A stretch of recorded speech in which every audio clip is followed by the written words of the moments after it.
Hello everyone, स्वागत करती हूँ आप सभी का हमारे चैनल, आपका चैनल डिकोड द लॉ में। यह आपका चैनल बन गया है और जैसा कि आप सभी लोगों को पता है that all India bar examination AIB ये बार होगा या फिर नहीं होगा, इसके ऊपर बैन लग जाना चाहिए या फिर नहीं लग जाना चाहिए, ये सब कुछ इसके बारे में डिसीजन लेने वाले एक ही पर्सन है, मतलब एक ही बॉडी है जो है सुप्रीम कोर्ट ऑफ इंडिया। ठीक है, तो सुप्रीम कोर्ट के पास कुछ रिकमेंडेशन दिया गया है, ये एग्जामिनेशन होना चाहिए या फिर नहीं चाहिए, इसके बारे में जो सारा हियरिंग में पॉइंट्स उठ करके आया था मैं उसके बारे में आपको बता चुकी हूँ। और जो एग्जामिनेशन का कॉन्स्टिट्यूशनलिटी है, मतलब इसको होना चाहिए या फिर नहीं होना चाहिए, बैन लग जाना चाहिए, ये सब कुछ सुप्रीम कोर्ट डिसाइड करेंगे जब कोई फाइनल डिसीजन आएगा।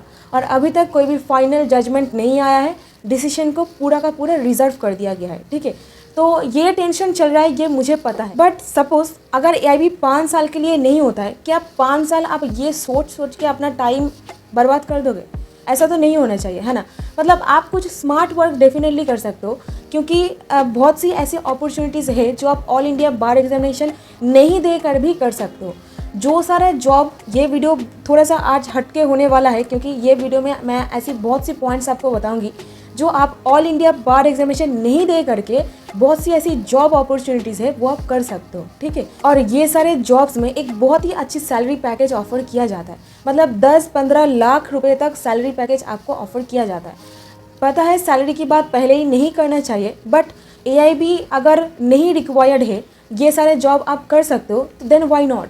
तो आप डेफिनेटली ये सारे जॉब एटलीस्ट ट्राई करके देखने में किया जाता है। ठीक है, तो ऐसे ही कुछ जॉब अपॉर्चुनिटी मैं आपको बताऊंगी जो आप कर सकते हो। दैट जो CLAT PG है, मतलब CLAT फॉर पोस्ट ग्रेजुएशन, जिससे आप LLM कोर्स में एडमिशन ले सकते हो NLUs में। ये एग्जामिनेशन में तो आप LLM कर ही सकते हो, बट इसके साथ अगर ये एग्जामिनेशन में एक अच्छी सी स्कोर आप ला सकते हो, आप बहुत अच्छा प्लेसमेंट पा सकते हो पब्लिक सेक्टर अंडरटेकिंग्स, जहाँ पे आपको मिनिमम सैलरी दिया जाता है 50,000 रुपये से। ठीक है, साल में 3% तक की इंक्रीमेंट भी आप देख सकते हो। तो अभी आप स्क्रीन पर देखो, यहाँ पे आप देख पाओगे दैट कुछ कंपनीज के नाम, ये सारे जो PSUs है ये CLAT PG के थ्रू अपॉइंट करते हैं। ठीक है, तो यहाँ पर कुछ पोस्ट अवेलेबल रहता है, जैसे कि legal officer, legal trainee, legal adviser, ऐसा पोस्ट अवेलेबल रहता है।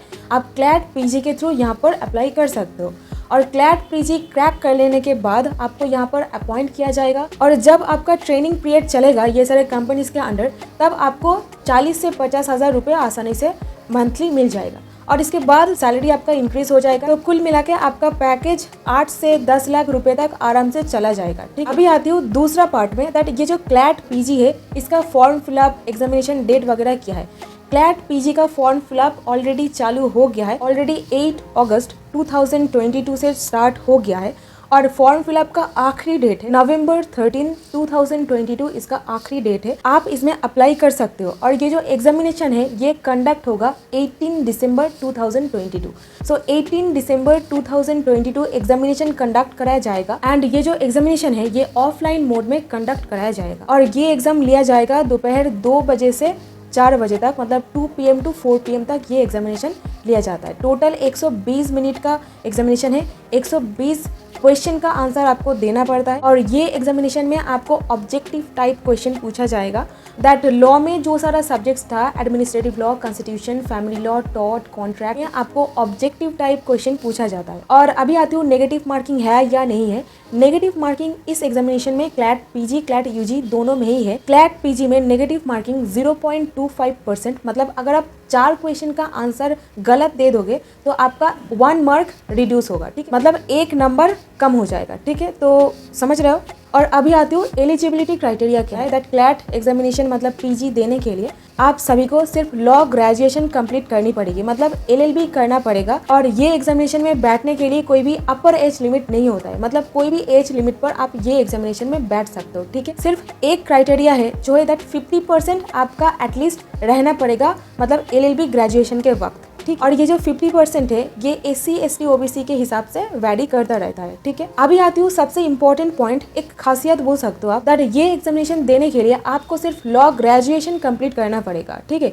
कोई भी यहाँ पर रिक्वायरमेंट दिया नहीं गया है दैट आपको ऑल इंडिया बार एग्जामिनेशन और AIBE आपको देना ही देना पड़ेगा, ठीक है। ऐसा कोई भी रिक्वायरमेंट नहीं डाला गया है। तो कुछ कंपनीज के नाम आप यहाँ पर देख सकते हो, जैसे कि ये सारे जो कंपनीज है ये आपको अपॉइंट करते हैं आपका जो क्लैट स्कोर है on the basis of that, ठीक है। तो सबसे पहला जो है इंडियन ऑयल कॉर्पोरेशन लिमिटेड और अनदर कंपनी जो है भारत हेवी इलेक्ट्रॉनिकल्स लिमिटेड, मतलब भेल जिसको कहा जाता है शॉर्ट फॉर्म में, oil India limited, oil and natural gas corporation limited, national thermal power corporation limited मतलब NTPC जिसको कहा जाता है, power grid corporation of India limited, ठीक है, और another Tehri hydro development corporation limited. ये सारे जो PSUs है यहाँ पर क्लैट PG के थ्रू आपका जॉब लग सकता है। अभी ये सारे PSUs का कब तक वैकेंसी आएगा, फॉर्म फिल वगैरह कब तक चालू होगा, इसके ऊपर नजर डाल लेते हैं। तो सबसे पहले दैट जो ये पावर ग्रिड कॉर्पोरेशन लिमिटेड है इसका एप्लीकेशन स्टार्ट होगा 27 मई, ठीक है।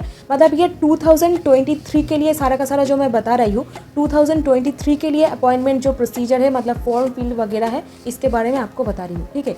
तो ये साल का तो अभी चल रहा है अक्टूबर, सिर्फ 2 और महीना है, नवंबर दिसंबर 2022 खत्म, और उसके बाद 2023 में ये सारे PSUs अपना वैकेंसी निकाल देंगे। लगभग मई जून जुलाई के आसपास ये सारे जो कंपनीज है अपना वैकेंसी एप्लीकेशन जो फॉर्म वगैरह है ये निकालते हैं, ठीक है।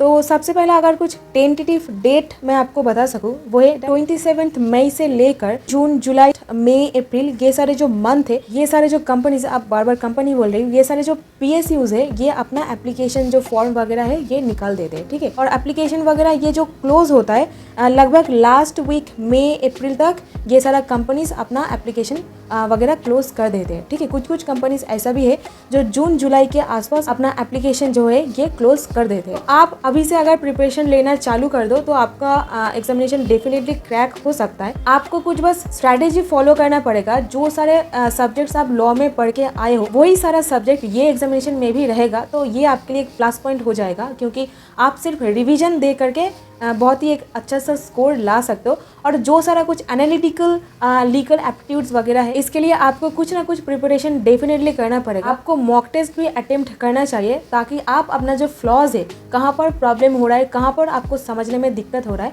आप ये सब चीज़ के बारे में पता लगा सको। तो अभी से अगर प्रिपरेशन लेना चालू कर दो तो डेफिनेटली ये एग्जामिनेशन क्रैक हो सकता है, ऐसा मेरा मानना है। तो ये सारे PSUs में एक अच्छा सा जॉब आपका लग जाएगा। तो और एक बार मैं यहाँ पर दोहरा देती हूँ, रिपीट कर देती हूँ दैट ये जो क्लैट PG है इसके लिए आपको सिर्फ लॉ ग्रेजुएशन कंप्लीट करना पड़ेगा। एक फ्रेशर हो कोई प्रॉब्लम नहीं है, फ्रेशर्स लोगों के लिए ही है ये जॉब। ऑल इंडिया बार एग्जामिनेशन AIB ये क्लियर करके ही आपको ये एग्जामिनेशन देना पड़ेगा, ऐसा हार्ड एंड फास्ट रूल कहीं पर भी बताया नहीं गया है, ठीक है। तो AIB कब तक होगा इसके बारे में तो अभी बहुत ही डिलेमा चल रहा है, पता नहीं कब तक होगा या फिर बैन लगेगा नहीं लगेगा, ये सुप्रीम कोर्ट डिसाइड करेंगे, ठीक है। तो जब भी कोई डिसीजन आएगा डेफिनेटली आपको अपडेट मिल जाएगा, बट तब तक आप ये सारे एग्जामिनेशन के बारे में सोच सकते हो ताकि आप अपना एक मतलब बेटर जॉब अपॉर्चुनिटी जो सारा है आप इसको मिस ना कर जाओ, ठीक है। और स्पेशली उनके लिए भी जो सारे लॉ ग्रेजुएट्स लिटिगेशन में अपना करियर बनाना नहीं चाह रहे हैं, वो लोग एक जॉब करना चाह रहे हैं एक अच्छा सा सैलरी पैकेज लेकर, तो आप डेफिनेटली ये सारे जो PSUs है आप यहाँ पर अप्लाई कर सकते हो